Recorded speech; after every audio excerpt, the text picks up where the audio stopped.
Okay, I'm going to give you some very, very extraordinary story.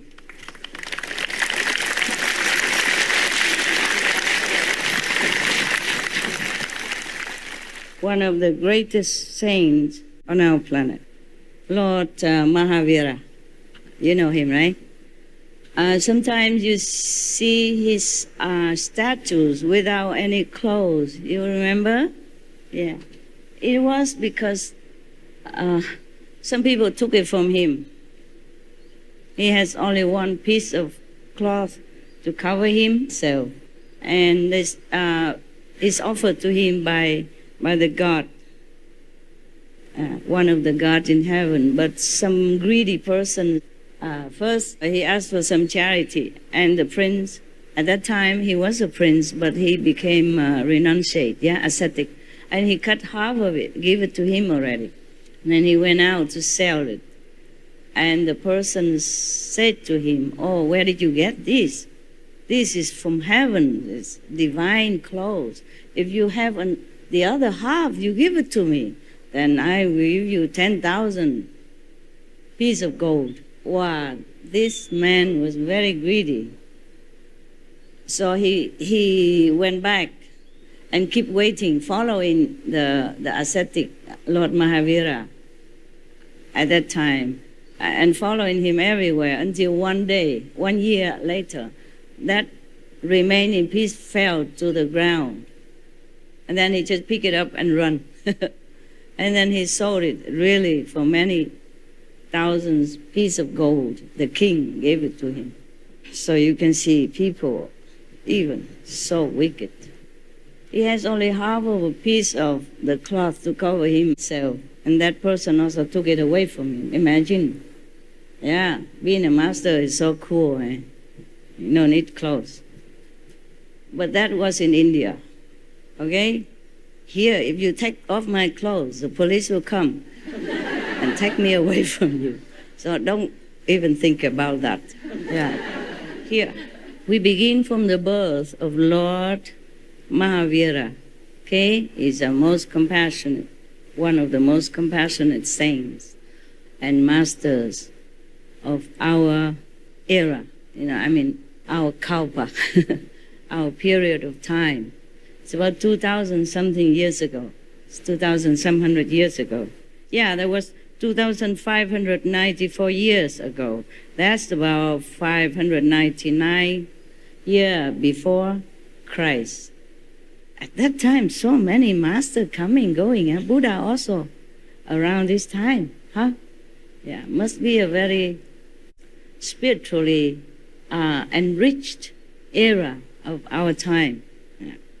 So we begin with his birth. I received this book a few days ago, and I read it first, yeah? And I thought it's a very encouraging story to read it to you. Also to get to know one of the very important religion in our time.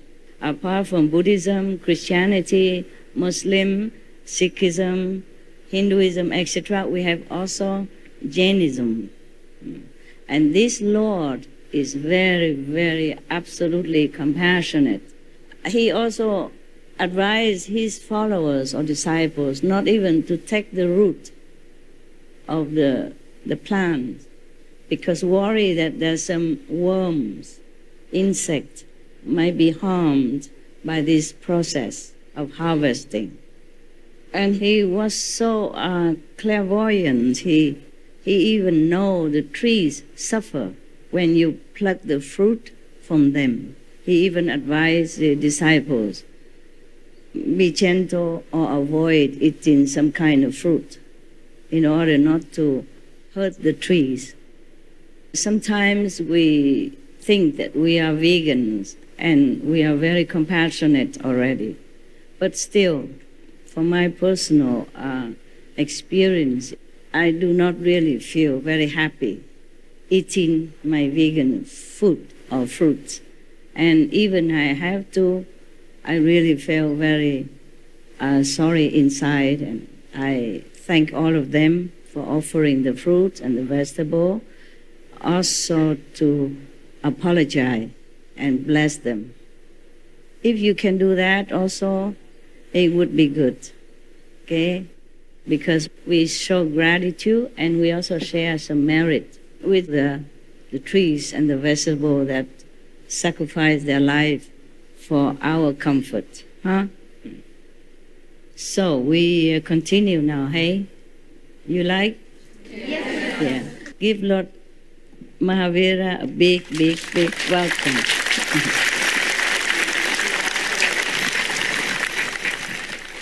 I myself love him very much. They have laid the background for us to understand the circumstances in which Lord Mahavira was born. So it begins like this, long time ago, yeah? Okay. About 2,594 years ago. I guess he's born after the Buddha then. The Buddha was born a little before that. Yes, okay. So in the eastern region of India, a bright source of spiritual light dawned. He became famous as Vardhaman Mahavir. During the period of Lord Parshvanath, the feudal system of rule prevailed in India.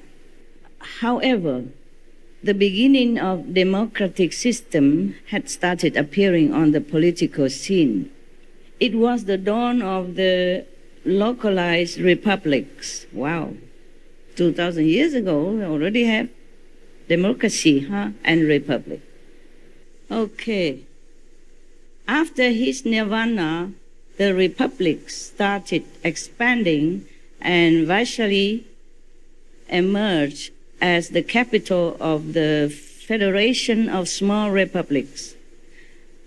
Maharaji Chiktak, a strong follower of the Pashwa tradition, was the president of the Vaishali Republic and the Federation. This is the surrounding background of before his birth. Yeah, they introduced that so that we will see maybe there's such a good energy, a good atmosphere that breathed the ground, that bloom the blessing of a great saint to come, maybe like that. Yeah.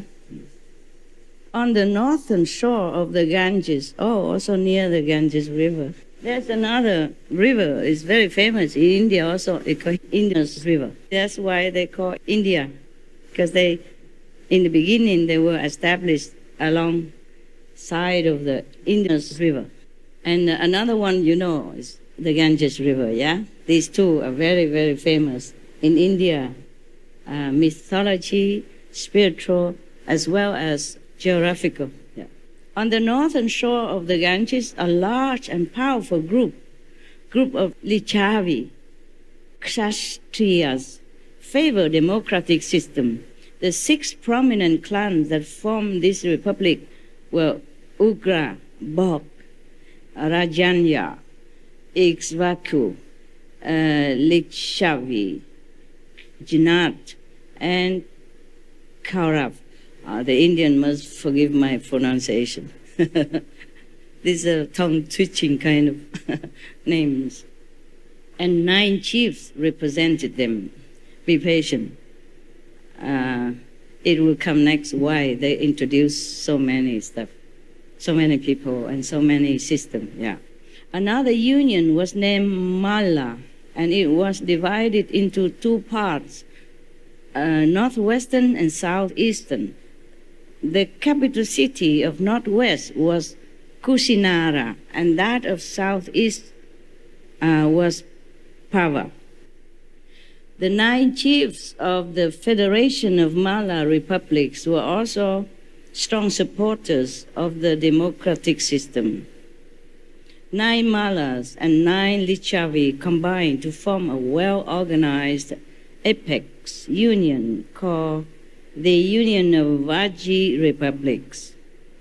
The Lichavi of Vaishali Republic were Soyanvanshi, Kshatriyas, the descendants of Maryada Purushottamram. These were famous as the Videhas, but later the name Lichavi became more popular. Still, as a cultural group, they always retained their identity as the Videhas. In the Jain literature, Maharaji Chetak has been mentioned as Vidagrachi, his sister Trisha as Vidadina. These two belong to the group called Vidyas. Yeah? Just mark the name, Trisha. Okay?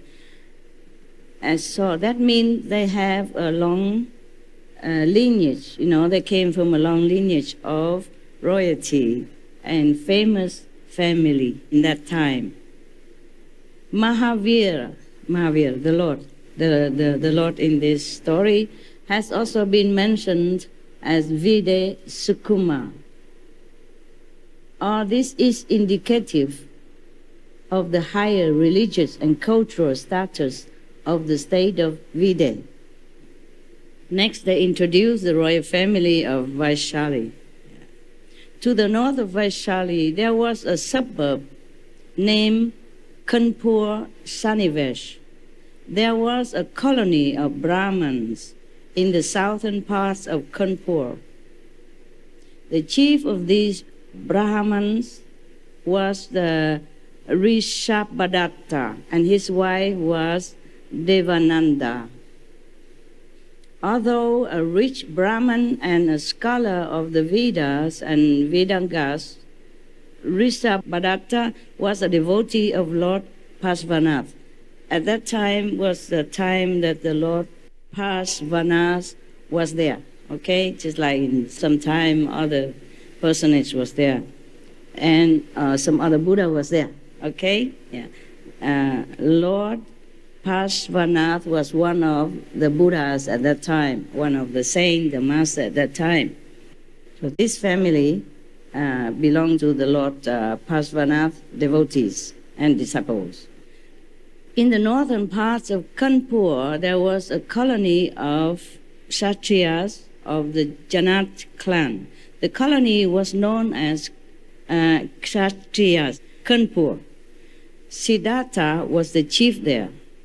Siddhartha is different, not Siddhartha the Buddha, okay? Yes. Siddhartha was the chief there. Yeah. Because of his great valor and wealth, he was respectfully addressed as Raja or Narendra. Naja means king in Sanskrit term. So he was kind of voted by the people's love and call him Raja. He's just a chief of one of the colony, yeah? But people probably loved him very much and respect him so much, so they enthroned him as a Raja. Okay. That is truly Raja, truly king, truly president. When you win people's heart, you don't need any vote. Yeah, that's a true, kingship. It's a true presidency. It's like that.